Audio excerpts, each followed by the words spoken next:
The New York Times, a former newspaper, has issued new guidelines for dealing with coronavirus. The Times says the purpose of the guidelines is, quote, to reframe America's attitude by mingling abject terror with the promise that absolute subservience will create an illusion of safety until you still get sick and die, but at least you'll die poor and enslaved, which will make it much easier to kiss this crappy life goodbye, unquote. According to the Times guidelines, the virus is very dangerous if you are a person over 65 or who will one day be over 65 or who once saw someone who is 65 or who loves his grandma because she used to bake those great chocolate chip cookies and yet will cause her to die a lingering death if you should think bad thoughts about the government or call her on the phone.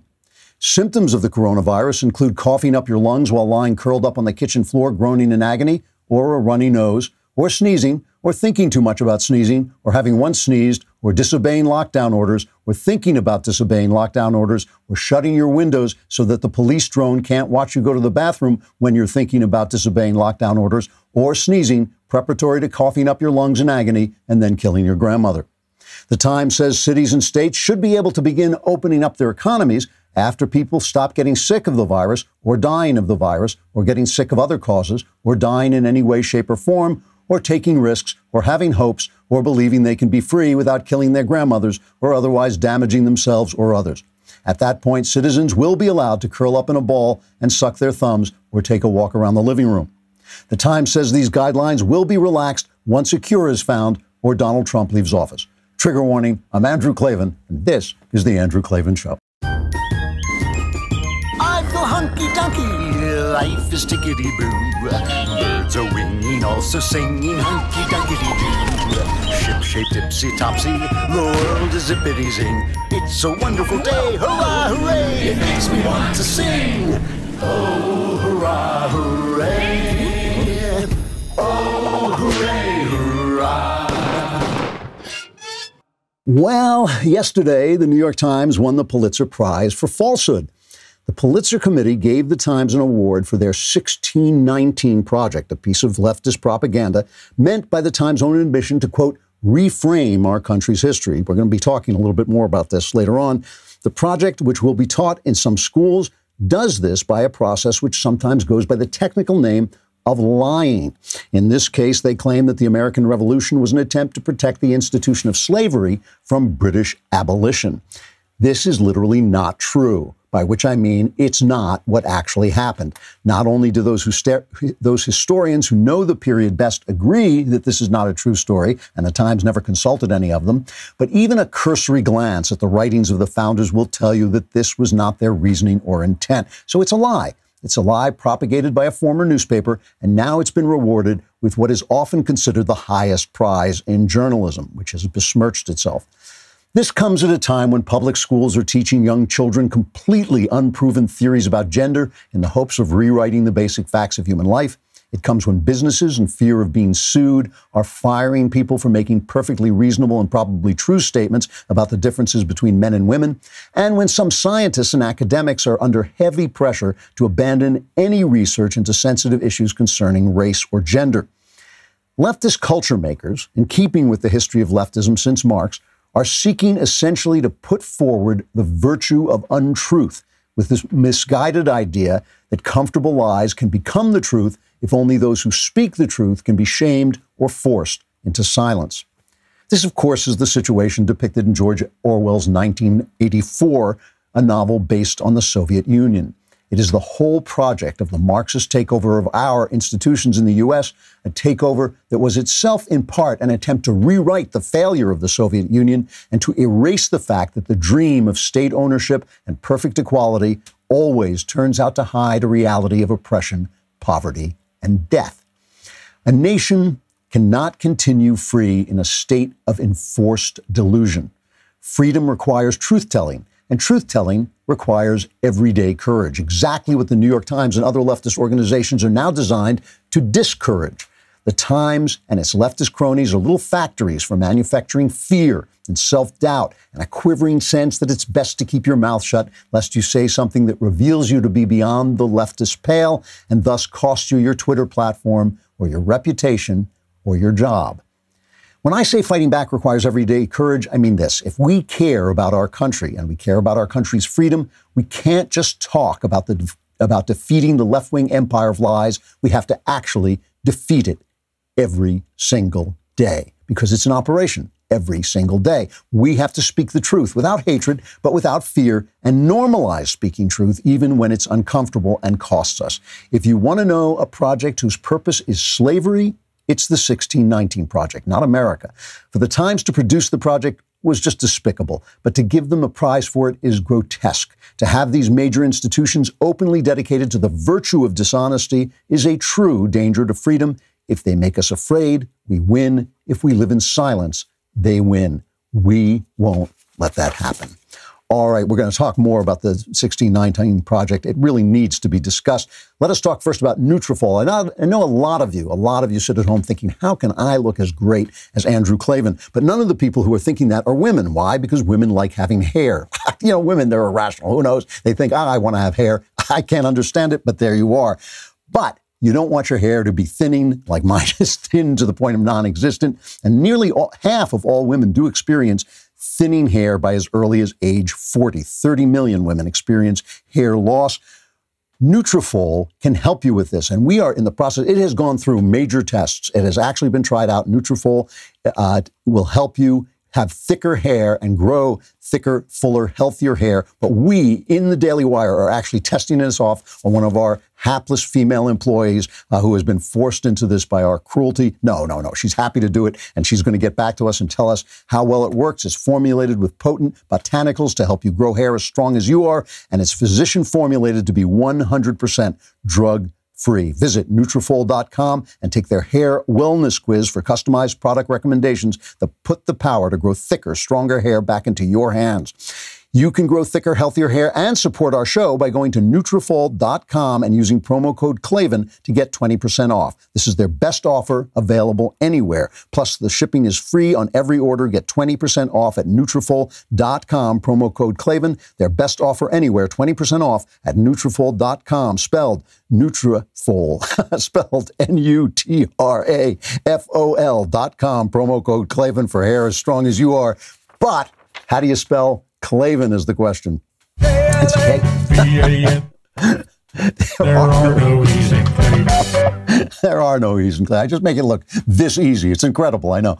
Let me put forward a theory to you. White guilt about black people is good for elite people. It's good for elite whites who like being blamed so they can go about their business without feeling guilt, thinking they've taken care of this issue, and they can go about doing what they do, which is doing well in the world. And it's good for black elites who can use it on white elites to get the rewards that you get from white elites, like the Pulitzer Prize. You see this with Ta-Nehisi Coates. He won every possible prize in the world. The engineer of this 1619 project is a woman named Nicole Hannah-Jones. If you go back over her resume, every award in the world. White people give awards to black people who peddle white guilt because it's good for white elites and it's good for black elites. The people that it's bad for is all the people who are not elites, especially black people. It is not good for black people. And this is the thing. A long time ago, I had an argument. I'll go through this very quickly and we'll get back to this. I had an argument with one of the most prominent black authors in the Western world. And he pulled this white guilt on me and I went after him. We were having lunch together and I just started really giving it to him and saying, this is garbage. You know it's garbage. You do better than anybody else in the world. You're doing fine. You're just using it because people reward you for it. White people reward you for it. The guy actually thanked me for being honest with him. I don't think he agreed with me. He didn't agree with me, but he said, at least you came out and said what I think a lot of these people are thinking. It's a scam, and it hurts black people. It hurts black people who aren't elites. Very few number. I've seen college presidents do this, pull this black guilt stuff. I've seen all kinds of black elites do it. It works for them because they're working with white elites, and it satisfies their sense of guilt. It does not work for the ordinary rank and file black American. And that's why they get prizes for it. I mean, this is why they get prizes for it. So let's take a look at this 1619 project. It really is worth looking at. The idea of this, it started out by claiming that the purpose of the American Revolution was to protect the institution of slavery from those wonderful British who had decided slavery was bad. And this is just not true. Very soon after they came out with it, they published this because all the historians went like, no, that's not the case. They published this Weasley correction, very small print, and you had to hit a link to get to it. But it said, today we are making a clarification to a passage in an essay from the 1619 Project that has sparked a great deal of online debate. The passage in question states that one primary reason the colonists fought the American Revolution was to protect the institution of slavery. This assertion has elicited criticism from some historians and support from others. I'm not aware of any real historian, an expert in this period, who gave them support. But I suppose there are historians who'll say anything, so I guess they got some. We stand behind the basic point, which is that, now listen to the weasel. These guys are weasels. Which is that among the various motivations that drove the Patriots toward independence was a concern that the British would seek, or were already seeking, to disrupt in various ways the entrenched systems of American slavery. It's just... What the British said was, if you fight for us, we'll set you free. If slaves revolt and they fight on the British side, we'll set you free. And that did worry a couple of planters. I mean, it worried some planters that their slaves would revolt. The British had a ruling that said that in Britain, slavery was not in keeping with British law in Britain, but they didn't give away their slaves overseas. And it was really, as we'll discuss, it was really the revolutionaries, the American revolutionaries, who made slavery untenable throughout the world. The weasel words continue in this thing. One of the writers is a guy named Jake Silverstein. And here's what he writes. The goal... I mean, it really is amazing when you actually look at it. And the fact that they're taking this on in high schools and teaching it is indicative of the fact that the white elites who teach in schools, okay, the educated white people who teach in schools, it's good for them. It makes them feel good. And it's good for the black people who are moving in these same elite circles, because they can use it on the white people, but it's not good for ordinary people. Jake Silverstein writes, the goal of the 1619 Project is to reframe American history by considering what it would mean to regard 1619 as our nation's birth year. Let me reread that, because I just want you to hear the weaselness of Jake Silverstein's prose.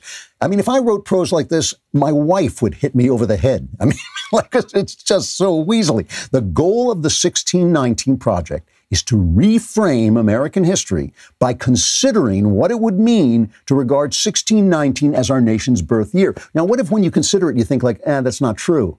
Then do you not reframe American history? And how does it reframe American history to considering, how about if I reframe American history by considering whether aliens came and actually were the founding fathers? I mean, I could, what does it even mean? It is actually means nothing. It says doing so requires us to place the consequences of slavery and the contributions of Black America at the very center of the story we tell ourselves about who we are as a country. And this is the other premise of this, that somehow we just don't talk enough about race. Remember Eric Holder saying this? We just don't have the conversation about race. I mean, to me, it would help everybody if we would just shut up about race for a minute. But in fact, what the left does and what it always does is it adopts the mode of the oppressor. The left always starts out by saying racism is wrong, and then always says, no, our racism is right. Our racism is right. Believe all women, but don't believe women when they accuse us. They always adopt the mode of the oppressor because leftism is oppressive. And leftism is oppressive because it does not conform to human nature. That's why it has to be oppressive, because you have to stop people from being people in order to have leftism. So here's Nicole Hannah-Jones, the architect of this 1619 propaganda. This is cut 6, basically selling this idea. We don't know about 1619 the same way that we don't learn very much about slavery. It is shameful. No one wants to talk about their sins or the worst moments. And slavery gives contradiction to our entire creation story of the United States. And so we've tried to push it aside. We've tried to make it marginal. And in doing that, we've marginalized the 40 million descendants of the enslaved as well. Mm-hmm. So what we're trying to do with this project is force us to confront the truth. And then maybe we can actually start to move past slavery and become the country that was written in our ideals in the Constitution and the Declaration. It's an effort. Now, the reason I say this is good for elites is you only have to listen to her saying, we don't talk about slavery in this country. is that in keeping with the life of anybody? Is it in keeping with the life of anybody that we don't talk about race and the descendants of slaves and slavery in this country? Is that in keeping with anybody's life, with anybody's education in this day and age? Of course it's not. So why can she say it without the person across from her, and I forget which of the networks that was on, but why can she say it without the interviewer going, whoa, wait a minute, what? We don't talk about slavery, we don't talk about black people, what are you talking about? You know, you're a big-time person, you win every prize, here you are on TV, on the networks, on TV, how can you say that? The reason is it's a system among those people that you're watching, these elites, for passing back this mythology back and forth, which allows Nikole Hannah-Jones to rise up in that system and win all the awards, and it allows the white people who are already in that system to feel that they've done the job and can go about making all the money they want without feeling guilty, right? That's the system. That's the system, and that's why it works. That's why when Ta-Nehisi Coates says we have to have reparations for slavery, which you only have to use your imagination for 1 minute to see that that's not going to help anybody. It's not going to do a damn thing for anybody. In fact, it would probably be really damaging for people. The minute he says that, he wins every prize. So the Genius Award, this award, that award, you know, because it is one form of elites giving prizes to another form of elites for keeping this system in place that keeps them both above the rest of us. And the thing about it is I have no problem with there being elites. I have problems with them lying in such a way that it hurts people. It hurts black people who are not doing as well in this country because they are treated essentially in a racist way by the left. I mean, this is the thing. If you stop treating people, the only way to get rid of racism is to stop. It's to stop. I mean, you know, even as we see in this moment, you know, more than 70% of black children are born to unwed mothers. 16% of black households are married couples with children, the lowest of any racial group in the United States. This Chinese flu is killing black people. And when the Surgeon General came out and said, you know, we know there are a lot of reasons for this. And he went through every possible reason why it's killing black people. He said, one of them is, you know, black people drink and smoke more. So you might want to stop doing that and also stop going to parties without masks and things like that. He was absolutely lambasted. One of the people who lambasted him was Nikole Hannah-Jones. The fact is, okay, that this country is unique in its attitude toward race. It is unique. Never before, maybe a little bit in ancient Rome, maybe somewhat in ancient Rome, never before has a country said anybody can become an American regardless of race, creed, or color, right? And obviously, slavery, which was only in the southern states, was a betrayal of that principle. And it's the principle that had to be destroyed, but it's the principle that the Americans created. So it took time for it to work through the system. We had a civil war because of that. And, you know, this is the other thing that Nikole Hannah-Jones puts forward, this idea that somehow it was blacks who liberated themselves. And this is like a self-esteem move, I guess. It's cut 5.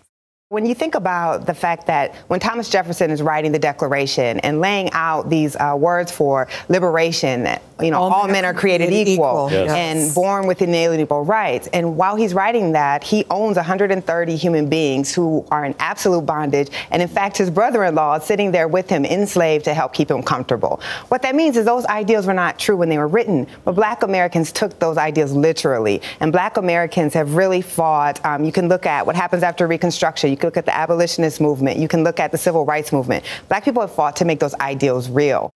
You know, I've heard this notion, I guess this goes around, I heard this from Dave Chappelle, the comedian, who said the blacks freed themselves.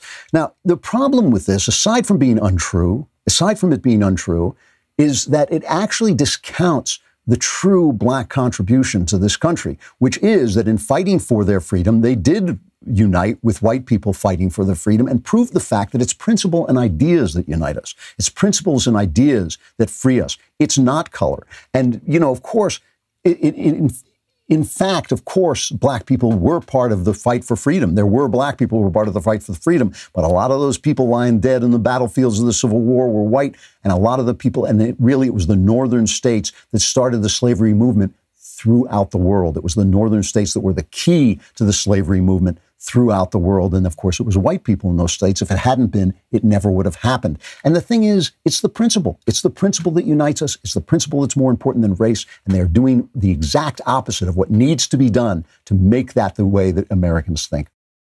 All right, let us stop for just a moment and talk about NetSuite, one of our favorite sponsors. We love our sponsors because they're sticking with us, and we hope you will stick with them if you can. I know that small businesses are suffering, and that's why this is the moment when you need NetSuite. There's enough uncertainty going around. NetSuite reduces uncertainty by giving you visibility and control over your business. With so many critical decisions to make, you need the right numbers, and you need them right now. NetSuite by Oracle is the world's #1 cloud business system. With NetSuite, you get financials, cash flow, payroll, inventory, and more all in one place, so you have clear visibility and total control of what's going on. NetSuite customers have the flexibility to work from anywhere with immediate clarity on critical information right at their fingertips.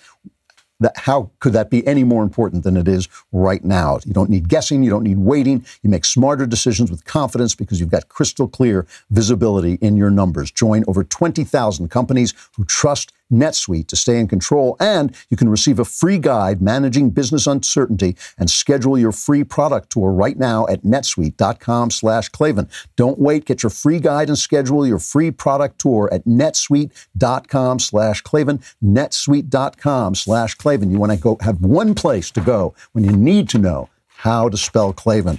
It's Klavan. There are no E's in Klavan. There are no E's in Klavan. So, you know, this thing about the empire of lies is really true. And like all empires, it is imperial. It actually goes after truth wherever it hears it. And another place where this is in play is China, this China thing. I mean, we just see this in the press, and it really raises incredibly interesting questions, interesting to me, about all the ways we feel about things, all the way, you know, when you saw Nicole Hannah-Jones making those statements, those completely untrue statements on a network TV show, and no one pushing back about it, you ask yourself, well, why? Why is that happening? And why is it happening now with China as well? You know, the Washington Examiner says, and this has been coming out of the administration, a majority of the U.S. intelligence community's 17 spy agencies believe the coronavirus likely originated with an accidental lab escape from a laboratory in Wuhan, China. It comes from China. A senior intelligence official told the Washington Examiner. That was not the senior intelligence official. And this has been coming out. Remember when the 17 spy agencies all agreed that Russia had interfered in our elections, which everybody knew. It always interferes in our elections. And that was quoted again and again and again as some kind of proof against Donald Trump. Well, now, you know, we're being told, I think it's 3/4, 2/3, I can't remember. It's a large majority of the 17 spy agencies believe that the Chinese virus came out of a lab in Wuhan. That doesn't mean it was manufactured, but it means it escaped as they were experimenting over it. And Senator Tom Cotton has been saying this repeatedly. Let's play his quote. All of the evidence points at one of those two labs in Wuhan where they researched bat-based coronaviruses. We know the Chinese lied about it originating in the food market from at least as far back as January, where they apparently didn't even sell bats of any kind, much less the species of bat from which we believe this virus migrated from or into humans. But all of the evidence, although it's circumstantial to be sure, points at those labs. If China wants to dispel any kind of suspicion about those labs, which is present all over the world, then they should open up their labs and open up Wuhan and tell us exactly what happened there and let us review all the safety protocols in place. You know, if this is the case, and it really does seem to be the case, I mean, I don't think Tom Cotton is lying. He's always been a really straight shooter, and he's been an incredible straight shooter. In fact, his record is really good on this. So how do you explain this report from Nora O'Donnell at CBS as she reports on this? Listen carefully to the stuff they say. President Trump and his Secretary of State say there's evidence a Wuhan, China research lab is the source of the outbreak. That's a conclusion at odds with U.S. intelligence. CBS's Ben Tracy is at the White House for us tonight. Ben? Nora, despite the U.S. now having more than twice as many deaths as any other country, President Trump continues to tout his administration's response to the pandemic. He also continues to blame China for the virus and the rising death toll. President Trump is threatening China with more tariffs, and Secretary of State Mike Pompeo is now backing the president's claim that the virus originated in a Chinese lab. So that seems fair, right? I mean, in spite of the fact that we have twice as many deaths in America, which, first of all, we have no idea what the other huge countries like China and Russia, what their numbers are. We know so little about the numbers all in all. But again, you know, this is a federalist country. If you cut New York State off from this country, we'd have very few deaths. So it's ridiculous, and it's not a question of per capita. You know, the rate is high here because of New York.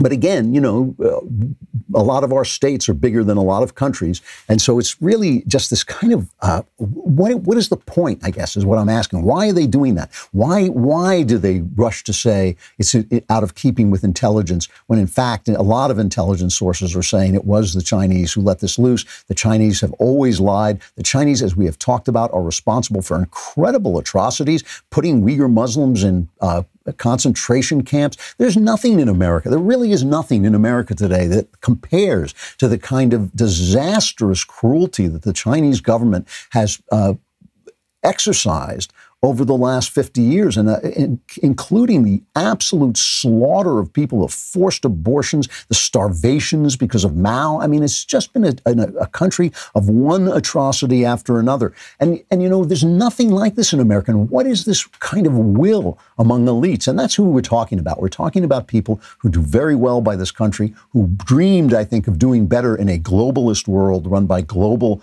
organizations like the UN, and are now frustrated that Donald Trump seems to be standing in the way of that, and are now like just unleashing on our country. You know, Politico sent out a tweet yesterday. Trump is getting roasted on Chinese Twitter for his virus response, highlighting a broad verdict there. America disastrously faltered while China outperformed.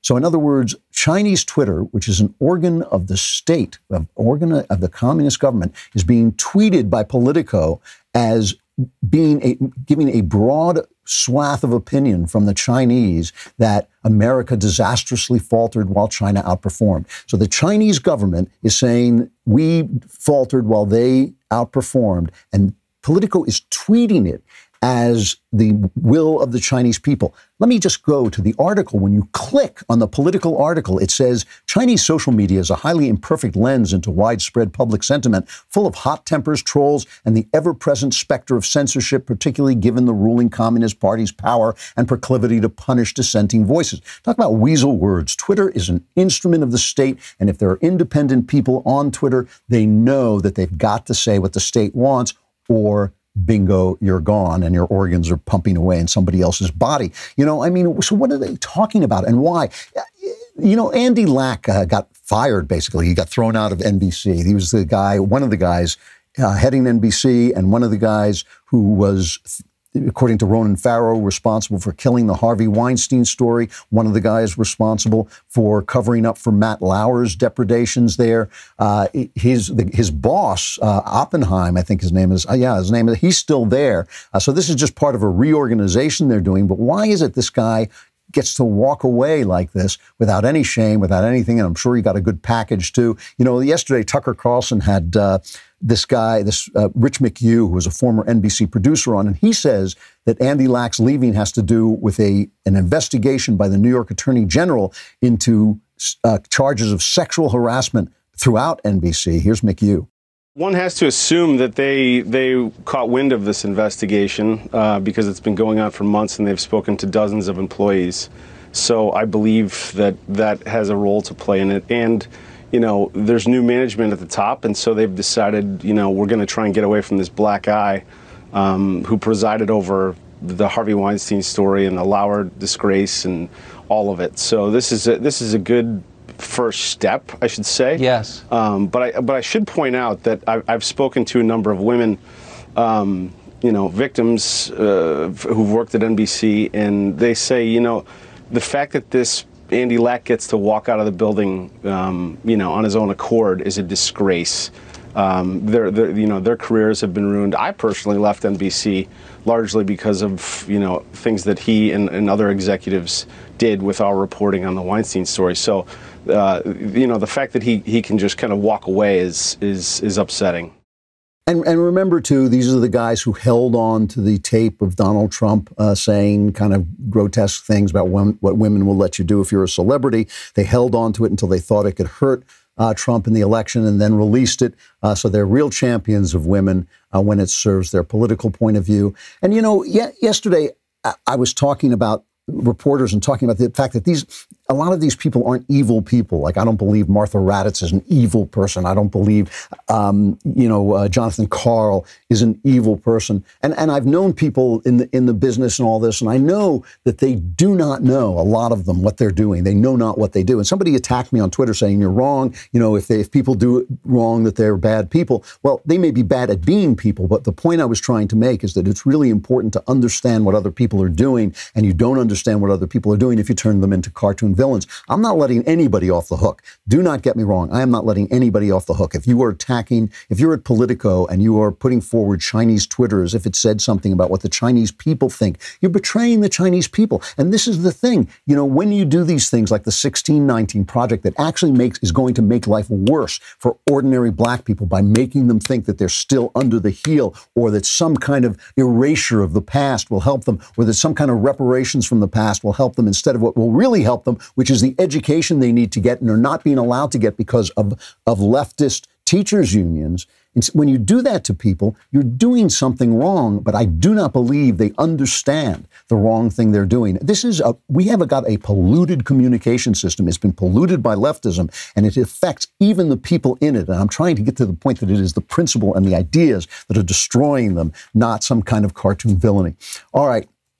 Let us talk about Ring. I know you're at home and you don't probably need to be able to see who's at your door from far away, but you do want to be able to protect your property and to see around your property, no matter where you are in your home. You want to be able to talk to anybody who tries to get in. You want to be able to see people delivering, because I know we're all getting a lot of deliveries, and you want to be able to see people delivering. You want to be able to check on the packages that are being left outside and make sure Ring can help you with all of that. They're on a mission to make neighborhoods safer. Their home security products are designed to give you peace of mind around the clock, from video doorbells and security cameras to smart security lighting and alarm systems. Ring has everything you need to make sure your family and belongings are safe and secure anytime, anywhere. And with the all-new Ring Video Doorbell 3, you can keep an even closer eye on things than ever before. I like it because it makes you feel like you have control over your property. You can see what's going on no matter where you are, no matter what time it is. You don't have to get out of bed. You can just see it. You can talk to people if they're there.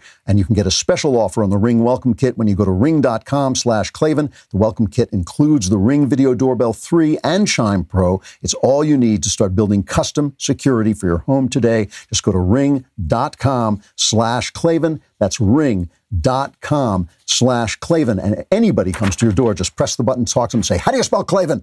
It's Klavan. And if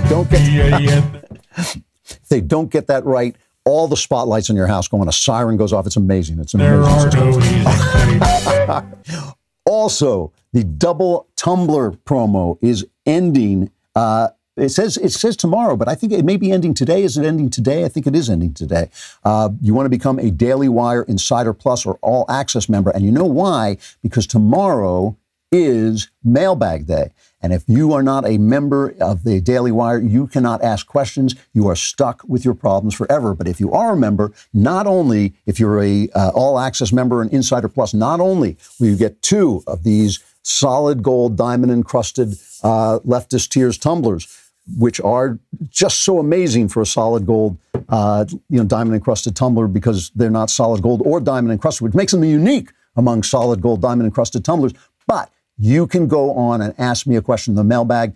Go to dailywire.com, hit the podcast button, hit the Andrew Klavan podcast, hit that little mailbag symbol. You can ask me about politics. You can ask me about your personal life. You can ask me about religion. All my answers are guaranteed 100% correct and will change your life. Will they change your life for the better? You won't care, because you'll have 2 leftist tears tumblers. So it's a great deal all around. We'll be right here in just a moment with an interview that you're going to want to hear about the effect that China is having in our universities.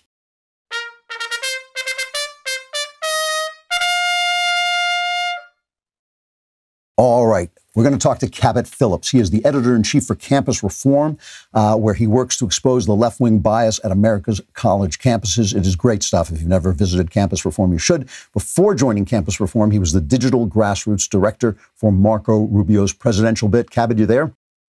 Yep. Good to be on. Oh, there you are. How you doing? I'm doing very well. Happy to be here. Yeah, you know, I want to talk to you about this thing. I've been noticing China's effects, especially in Harvard. But before we get to Harvard, let's talk about it in generally. What is the Confucius Institute? Let's start there.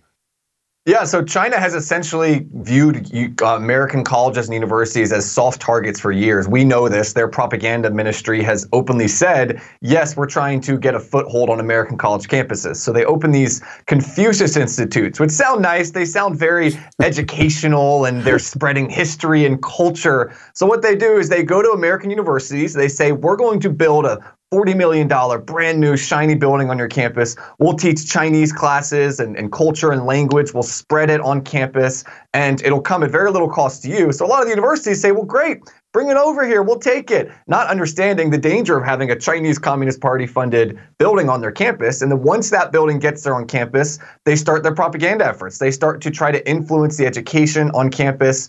Looking at history courses, they start to try and wield influence into the rhetoric that's going on in the classes, the readings that are done. They hold Chinese cultural events where they're educating students about the history and the modern day culture in China, when in reality they're actually spreading revisionist history, and they're spreading a false idea of what China is about. And so these are propaganda centers on campus. They're very clear. The Department of Defense, the Pentagon have both come out, as well as other intelligence agencies in the United States, and they've said that's exactly what China is doing. China has admitted it, and yet there are almost 100 of these Confucius Institutes operating on campuses around the country with complete access to whatever they want on campus. And also there's the element where they're using these as hubs for their intellectual property theft efforts, where they're using these centers to get close to a lot of the data on universities, a lot of sensitive research. They're now using these centers to hack into those things, smuggle them out. And then, so that's the one element of their efforts on campus. And the second element is what they're using with professors. They're partnering with American professors. There was a recent professor at Harvard that was arrested for helping smuggle sensitive information to the Chinese government.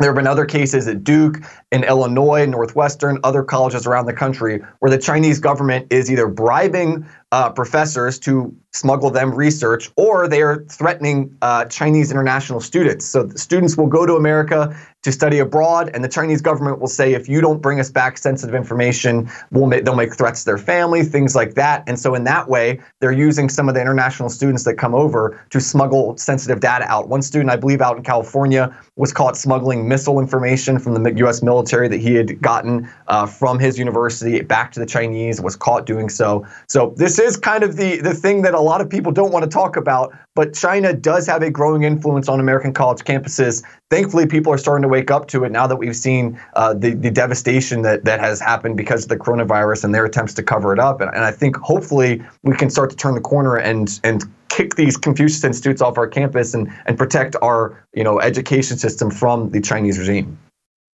Let me unpack this for just a minute. If a Confucius Institute comes to you on your campus, what is the university getting out of this? Is it just a kind of innocent, we're going to get this wonderful cross-cultural pollination, or is it financial as well?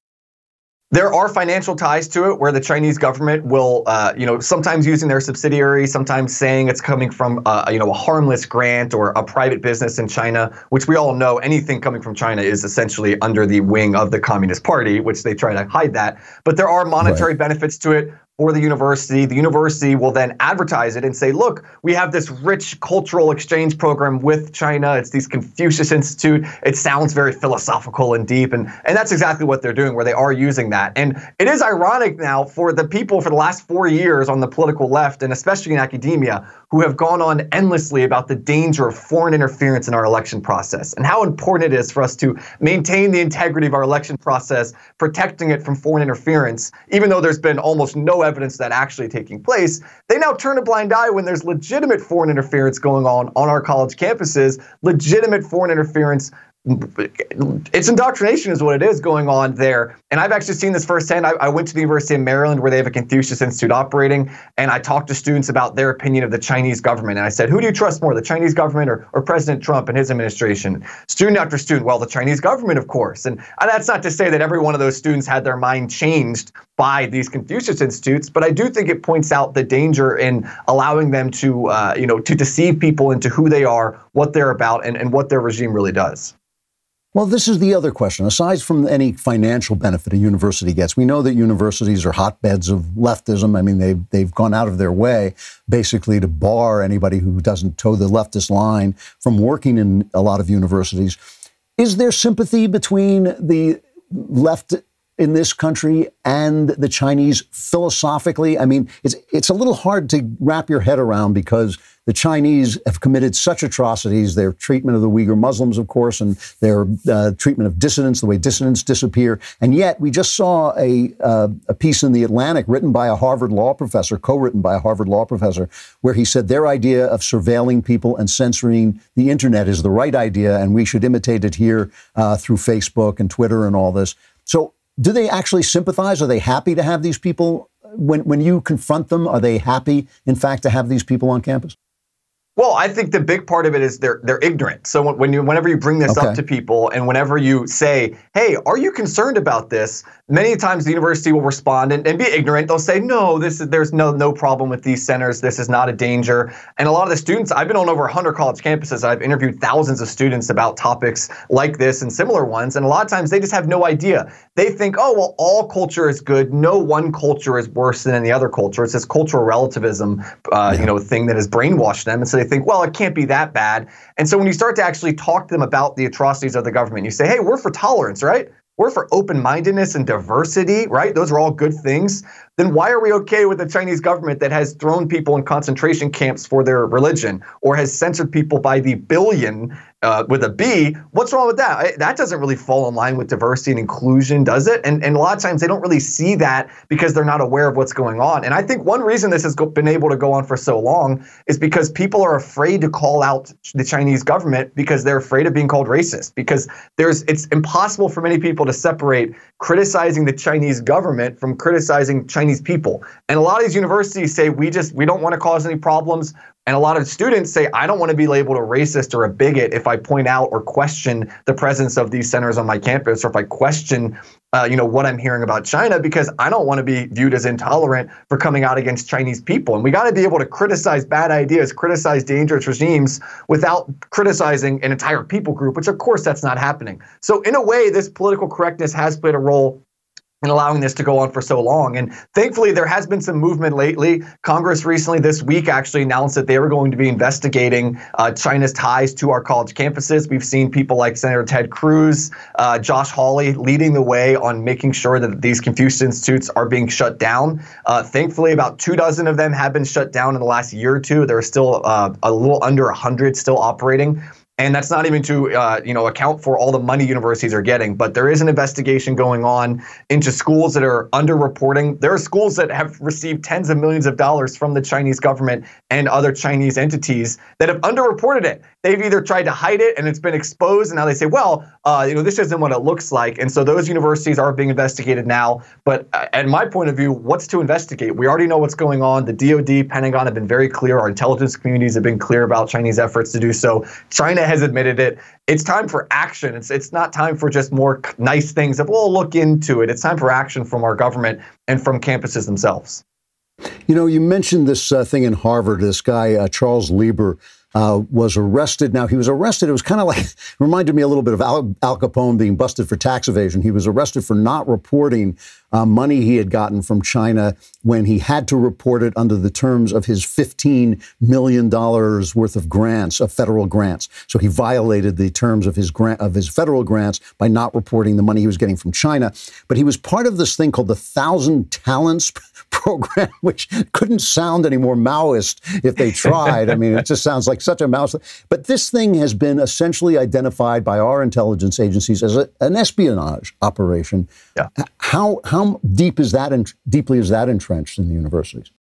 Well, there have already been numerous cases. We have up on our site at Campus Reform detailing what has been done when it comes to espionage efforts and using professors and using research and things of that nature. And for a lot of these professors, they'll say, well, I'm just doing this for the good of science. I'm contributing my research. Many times they're actually taking federal research dollars from American taxpayers, conducting research, and then in some cases selling it to the highest bidder, which is often the Chinese government. So they're taking advantage of American taxpayers to now make money and sell it to a foreign adversary. And so I think this is going to be something that in the future people look back on and say, how in the world did people turn a blind eye when this was going on? And that's not even counting the amount of students that have been caught trying to smuggle information out to the government. And so I do think it's time for the government. I'm very hesitant to say that the federal government needs to sweep in and do anything. I'm very hesitant on that. But when it comes to national security, when it comes to the compromising of our education system, I do think there's a role for the federal government to say, hey, you're not going to be taking money from the Chinese government. You're not going to be selling sensitive information to the government. And we are going to keep more of an eye on what kind of funding is coming from the Chinese government onto our campuses and into our students' lives. You know, this guy in Harvard was actually working for one of the Wuhan labs, and the fact that the press isn't covering it tells us a lot about the press as well. Cabot Phillips, he's the editor-in-chief for Campus Reform. If you've never gone on their site, you should. It is really terrific. Cabot, thanks very much. I hope you come back and talk again. Would love that. Thanks so much, Andrew. I got to stop there. I'm out of time, but remember, the mailbag is tomorrow. You do not want to have your problems around for another week. They take up room. They make the rent more costly. I will solve them all. Come to dailywire.com and subscribe. If you're an all-access member, if you're up in our top tiers of members, we will send you 2 Leftist Tears tumblers, which you will be able to drink from while I solve all your problems in the mailbag. I'll talk to you tomorrow. I'm Andrew Klavan. This is The Andrew Klavan Show.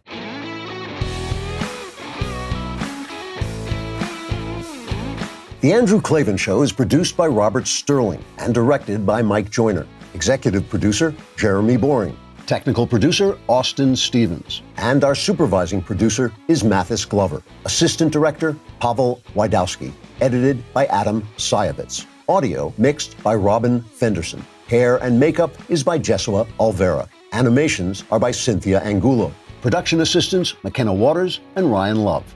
The Andrew Klavan Show is a Daily Wire production. Copyright Daily Wire 2020. You know, the Matt Walsh Show, it's not just another show about politics. I think there are enough of those already out there. We talk about culture because culture drives politics and it drives everything else. So my main focuses are life, family, faith. Those are fundamental, and that's what this show is about. I hope you'll give it a listen.